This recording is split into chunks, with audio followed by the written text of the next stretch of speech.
Hey folks, hope you're well. It's been, again, another long week since I've done a video, and I wish I could say that I've spent that time doing really creative, fun, exciting things. But looking across my week, I made a little list on paper about what I'd been up to, and it was just basically went to work, played The Last of Us, watched some TV, played The Last of Us, watched some TV, went to work. Not in that order, that'd be a bizarre order, but yeah, my time has been massively absorbed by the fact that The Last of Us 2 came out, and it's been crack-a-lacking. It's been really fun. I'm still only like halfway through it, and I've had to ban some absolute plonker who was just posting spoilers in my comments below. If anyone does that, that's an outright ban, and I will make a note of your name, and I will spoil at least 5 future things for you in return for spoiling this one thing for me. It has been very good fun so far. I have had some very awkward moments. Ollie burst in and I paused it, and he said he'd heard loads of screaming and gunshots and stuff, and I thought it wasn't even that loud. He must have just been standing outside the door. I fixed that by putting headphones on, but at the time I told him it was a paintball game, and that what the screaming was just people getting hit by paintballs, and it hurts getting hit by a paintball, but don't worry, it's all fine. So I managed to salvage that one. But I was playing it the other night, and Claire came in, and these two people were talking, and they started kissing, and I thought, it's only a kiss. And Emily walked in to tell Claire that she had a bellyache, and I paused it just as the man had the woman bent over a table. I just thought, oh my God. And I said to her, I've been playing this game for what, like 14 hours. It's not a spoiler because you won't be able to guess anything from that other than literally what I'm talking about. And, I said to her, this only ever happens when Claire walks in. When I was playing Mass Effect, she walked in just as my character happened to fall in love with another character, and they started having adult situations, and she just looked at me like, what are you playing? I said, nothing. Like, I didn't know that was going to happen. I honestly didn't know that was going to happen. It was just in that game, it was about boosting the friendship levels as high as possible. I think it's Mass Effect 2, maybe 3. You got extra benefits from them helping you with abilities and stuff if you made extra friends with them, but one person could be your above and beyond friend, and she just happened to witness that happening. But yeah, she just shook her head at me. It was very embarrassing. I shut it on pause till they left the room, and then the moment that scene was over, I saved it and turned it off and thought I won't play it again until the kids are away. I mean, I'm playing it upstairs on my own with headphones on, so it should be safe, but they keep finding ways to come in. Discovering headphones work on that has been a godsend. It's so cool. Kev was right. He told me this on the podcast. He said to me, when you play it with headphones on, your left, that's your right. Your right ear will hear a noise over there, and when you look that way in the game, it is that way, and it's very clever. When it was just on the telly in front of me, I couldn't tell where anything was really coming from. Well, I sort of could, but it wasn't as useful. So that's been fun, except for the moments I've been getting caught out. The kids have been getting into playing. I mean, they're absolutely addicted to Roblox. It's really doing my head in. It's making them really grumpy when they're not winning at it. But it's such a bent game because it's like they're playing Adopt Me, which apparently is the most popular Roblox game in the world. It's had several billion visits now, and they're obsessed. It's just basically trading stuff and hatching eggs and getting pets and training them up, which is essentially like a rip-off of Pokemon in one way, but it's cats and unicorns and stuff. And they're obsessed with it, but it's always virtually impossible to succeed at without spending money. So they keep asking me to spend money. I'm like, I'm not doing it. And then they get upset they can't win. I'm this close to banning it again. We had a bit of a moment last night where they were Ollie was being really rude because he wanted money, and I just was saying no. And Emily wouldn't get off it. She only gets limited to like 3 hours a day, but we wanted her to go to bed, and she's like, I would have my 3 hours. And I was like, yeah, but that's your fault. You know what I mean? You don't just get 3 hours no matter what the time is. And then she got a bit rude, and I said, look, I'm getting rid of this if this carries on. This is just silliness. The fact that we've got to limit it to 3 hours, that still seems like a lot of time to me. Not all in one block. She plays it with some of her friends and stuff like that. But yeah, the fact we have to limit it at all, it shows how ridiculous the game is. But yeah, it's just... I mean, they take after me. I think I was like that when I was a kid. I used to play games for hours. I laugh, actually. My mum was telling me they shouldn't be on it so much. And I was thinking, you let your son play like games like Sonic and SimCity and Streets of Rage. Streets of Rage, mum. Go and play Streets of Rage 1 and 2 on the Mega Drive and then come back to me and talk about parenting, you cheeky woman. That's a bit harsh because she raised me well. I think she did a good job. But that game's an 18 and I had that when I was 7. Yeah, so I've spent more than 6 hours a day on them. I spent a ridiculous amount of time playing them. That's why I need glasses now. That's why it's one of the many reasons I'm a fat kid now, a fat bloke now. This wasn't meant to be a random video about games, but it's turned into it a little bit. So yeah, that was one of my things on my list. The kids have just been obsessing, and it's not been that hard. It's gotten better at stopping them from being on it. We've put these limits in place. They are fitting to him. Oliver knows he gets 1 FGTV video a day because they do my head in, and I hate them. They have these terrible rap songs. He gets a little bit more Netflix time because that's more bearable. There's lots of variation on there. We make them spend time doing other things. Emily's been doing some really cool artwork. My friend Shelley bought her some pencils that she's really put to good use. She's been drawing some awesome stuff. They had to draw superheroes for a lesson at school, and I showed her the Supergirl intro from the show, where she talks about leaving Krypton and why she left Krypton and the pod getting knocked off course and crashing on Earth. So Emily wrote that out and drew it, and it looked really cool. And I said, she's getting into geeky stuff. I'm quite excited. She was just fascinated then, learning more about the character, and I just thought, this is it. She's going to become a geek. We realised she leaves school next week. It's her last day. I mean, she's not been at school for months because of lockdown, but it is Year 6's last day next Friday. After that, she's basically a teenager now, isn't she? And it's quite worrying. The mood swings are definitely coming in full force. So it's like, I said to her earlier, that don't sweat it too much. We'll tell you off when you're unreasonable, but don't turn it into a big old drama. Like, please, like, do your best. It's worrying. It's hard because we've got to talk to her about all these big things without embarrassing her, putting her off, scaring her, whatever.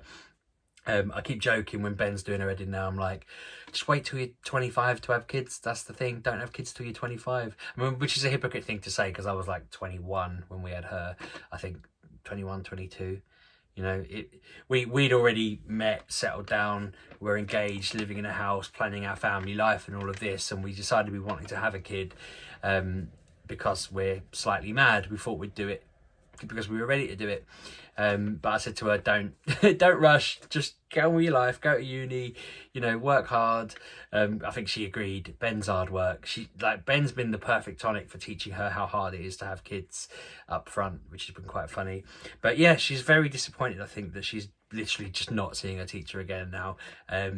Other than this meet up on Friday, that's it. She's got like a couple of friends she'll see again on a regular basis. The rest she'll just see when she sees around.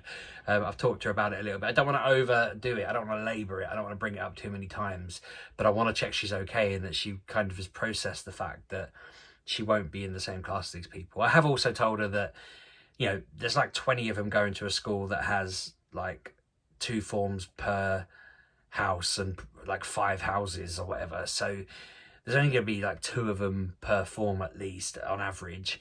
And they're not going to really, they're not going to be able to socialise in the same way. They're not going to be a class. They're going to be split over loads of classes.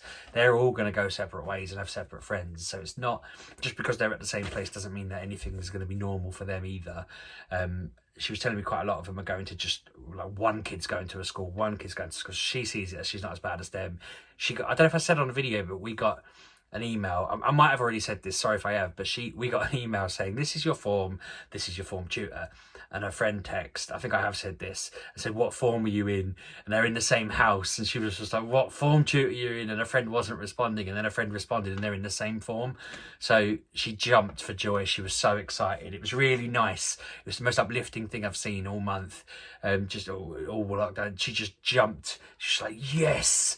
And she was just going around like, this is fantastic. Like, we've nailed it. We've done it. We're in the same form. Like, obviously it's complete just admin fluke or whatever. Someone's decided it in an office somewhere, but she was just like, it's like she scored a goal in the World Cup final or something. She was just delighted. So now they're well excited because they're best mates. They're sat together in form now, unless their tutor's a bit mean and makes them sit apart. I think that'll help. They've been best friends since they were 4, so that's cracking. That's good. You know, she gets to have a friend. If all goes right, I mean, we don't have a few children. If all goes right, she'll have a friend all the way through. Then, you know, she only, because they go to the same college as they did school, and they've only got to keep going 7 more years, and they're adults then, pretty much sorted, which is good. I'm excited about that. I'm happy. I got my car back, which is a good thing that happened this week. Came back without any marks, obvious marks. It has little bits where you can see where they've had to bend the metal and do stuff with it, but it looks fine. Like if I sold it, no one's going to go, hang on, that doesn't look right. I just knew where to look when I lifted it up, and I was like, okay, you can see that they've had to trim this. But I was fuming twice this week because Ollie's got into Pokemon a little bit again. So I've been going out in the car because I need to get my eye in for driving and get used to it again. And I've been really nervous. I took the kids to McDonald's for lunch the day after I got it back. That was really horrible. I did not enjoy driving. I did not know what to do properly. I wish I hadn't gone with the kids in the back of the car because they were making noises. I was really anxious. I was jumpy. We got there and back in one piece, obviously. Been out a few more times. I feel like I've got my eye in now. I'm okay. We went for a drive the other day. I can't remember what the event was in Pokemon, but I wanted to just drive around and get some gyms and, you know, catch some stuff. I got my auto catcher thing, the ball I got for Pokemon Let's Go.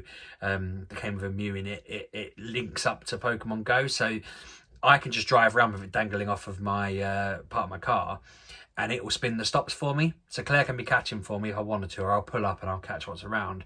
But while I'm driving, it's just spinning the stops and vibrating, so I can just ignore it. And so we parked up, and we were taking a gym, my normal gym that I take in town. It shuts at 7 o'clock. It's the only gym in town that has a close time on it. So it means once you're in, if you're in at 7, it closes and no one can take you to the next morning. So it's the best one to have. There's not enough yellow players in town, so I always take that one. If you play it, I'd recommend trying to find one that closes because that's great. Or complaining to the Antic to get the nearest one to you to close. Tell them it's on your business premises and your business shuts at 7, and they will set it to shut at 7 every day because that's what this person did.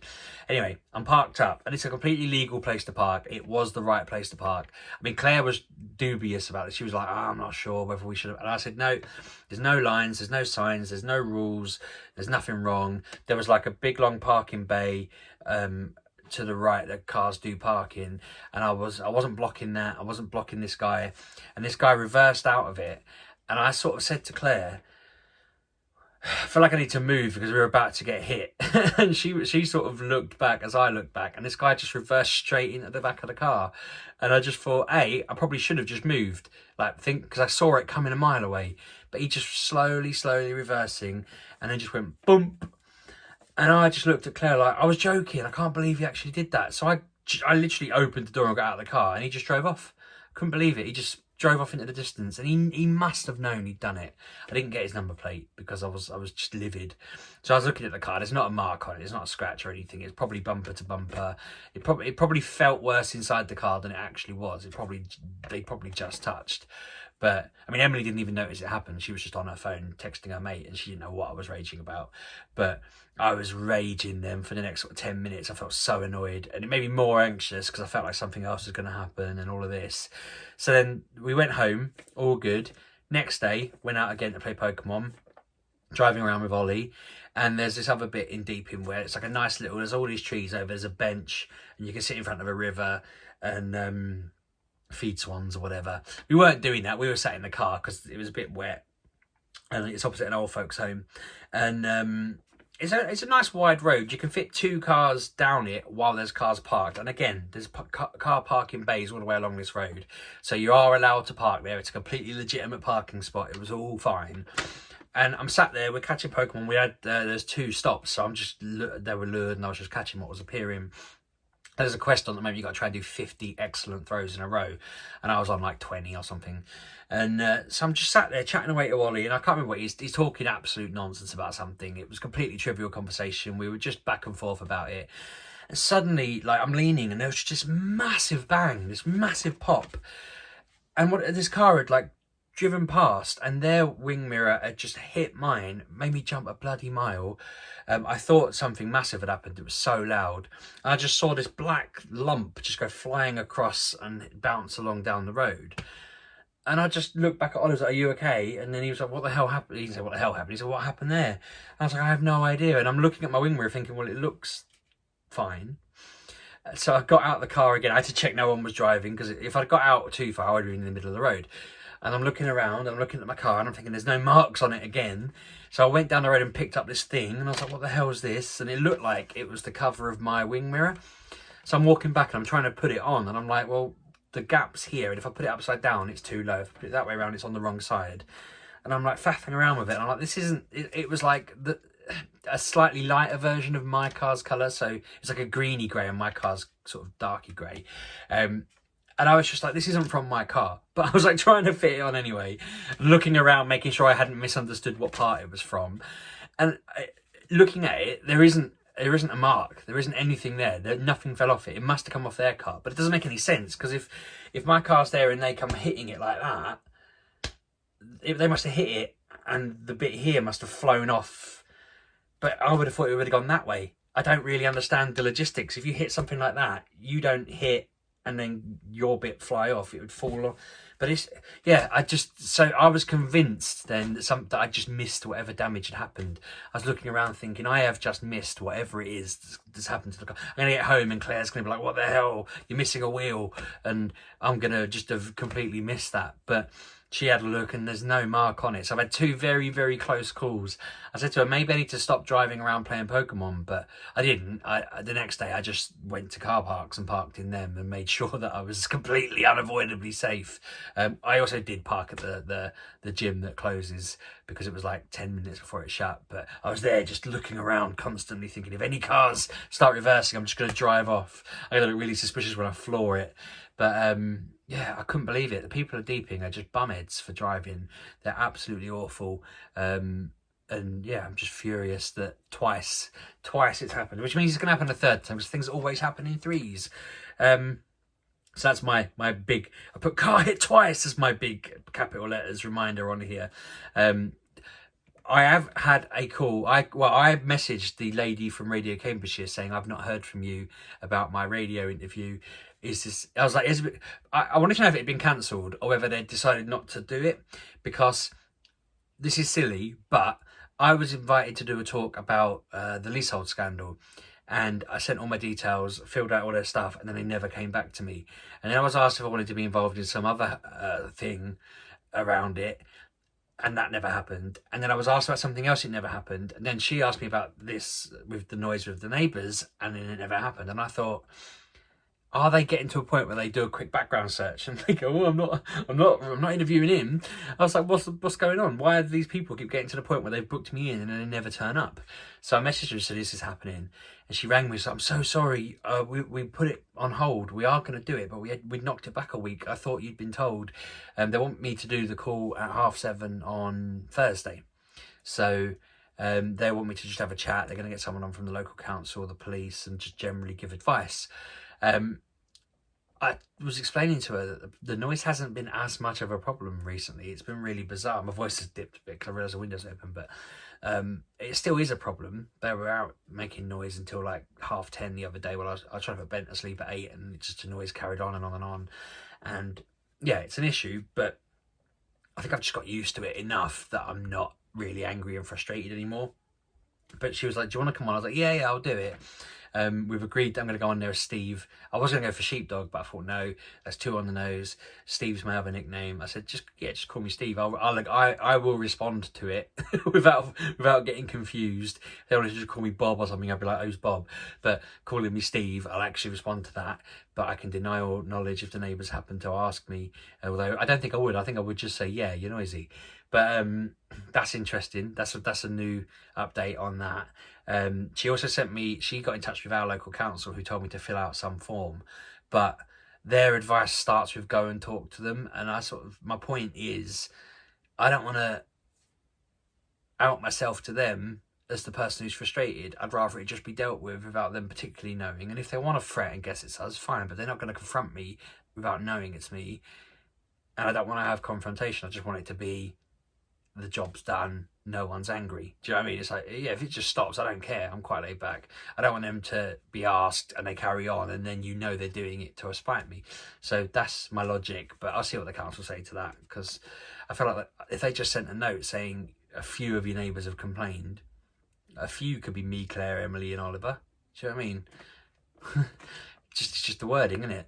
Make them think it's half the people living here, but actually it's just us. I don't know. But I was saying to her earlier, the neighbours behind have reinforced their door. They've got this black lining around it now, and I think it's to soundproof it, to stop the noise getting in, because that's what it looks like. I looked into it myself, and it looks like the kind of thing you'd put on your door to make your door not let as much noise through.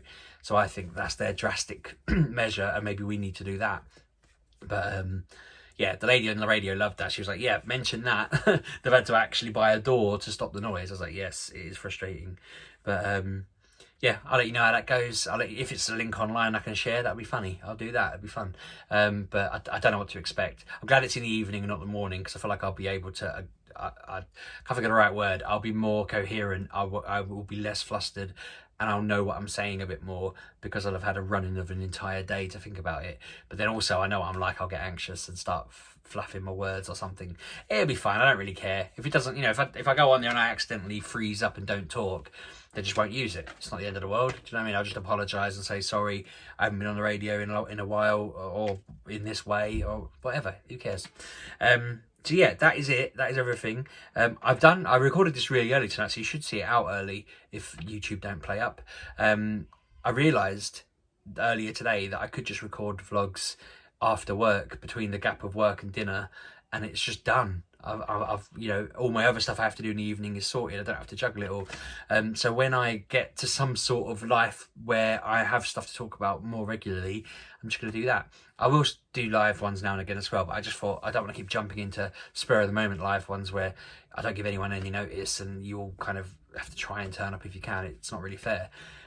Ollie's been lecturing me all week. My last note there, all week, he's got it in his head that if I just did better videos, I would immediately be presented with a diamond play button, and I'd be and I'm like, you realise that's millions of followers. You don't just get diamond play button. Like, Kev's been doing YouTube for 4 or 5 years, and he's just got the, I say just, he's only just been given the, is it silver, gold, one of them.